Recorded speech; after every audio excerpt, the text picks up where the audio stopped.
सो अगले दिन ठाकुर जी सवेरे उठे और देखने लगे यशोदा मैया देख तो नहीं रही, और ठाकुर जी चुपचाप गए महाराज जहां पर सारे मक्खन दूध दही रखे, वहां पहुंच गए गौरस भंडार में। और गौरस भंडार में एक मटकी के ऊपर से ढक्कन हटाए करके जैसे ही ठाकुर जी ने हाथ बोर के पानो प्रारंभ किया, सामने एक खंबा था, उसमें मणि लग रही थी। आज पहली बार 3.5 वर्ष की आयु में ठाकुर जी ने अपना प्रतिबिंब देखा।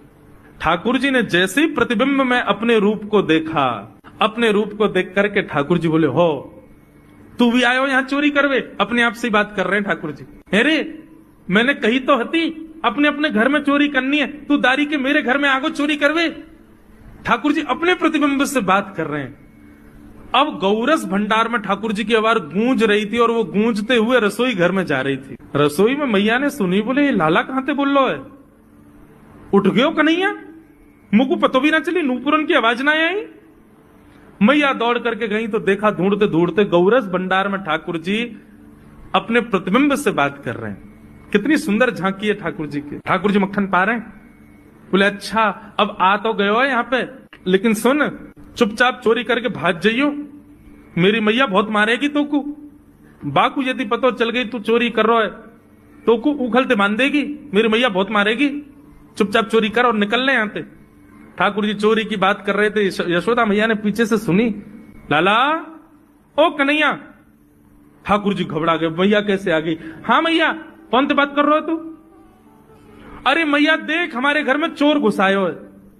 अपने प्रतिबिंब को दिखा करके ठाकुर जी कह रहे हैं, देख मैया हमारे घर में चोर घुसायो, जे चोरी कर रहे हो हमारे यहाँ के मक्खन की, तो मैया को पकड़वे आयो हूं। नन्हे से गोपाल जी, बहुत मधुर लीला। मैया हंस भी रही है और क्रोध भी कर रही। बोले अच्छा जो चोरी कर रहे हो? बोले हाँ। चल याकू तो मैं पकड़ लूंगी, लेकिन जे बता तेरे हाथ में मक्खन कैसे लगो? तू तो याकू पकड़वे आयो ना। अब मैया याकी मैं कहा बताऊं, तेने मेरे हाथ में पद्म राग के ऐसे ऐसे बढ़िया कंगन पहना रखे हैं, कड़ूला पहना रखे हैं सोने के। जब मैं धूप में निकलूं ना तो धूप की किरण से मुंह को बहुत जलन है जाए हाथ में। तो कल मेरे सखा मधुमंगल ने मुझसे कही, बोले लाला जे जलन तेरी दूर रह जाएगी, तू मक्खन में हाथ बोर लियो अपनो, सो तेरी जलन दूर रह जाएगी। या हमारे मैया जलन हटावे के काजी मैंने हाथ बोरो है। मैया बोली अच्छा चल लाला, यहाँ तो तेरे जलन है रही और यहाँ पे यहाँ मक्खन कैसे लगो? ठाकुर जी बोले मैया मैं अपनी जलन दूर कर रहा हूं। इतने में जन कहां एक मक्खी आके मेरे मुंह पे बैठ गई।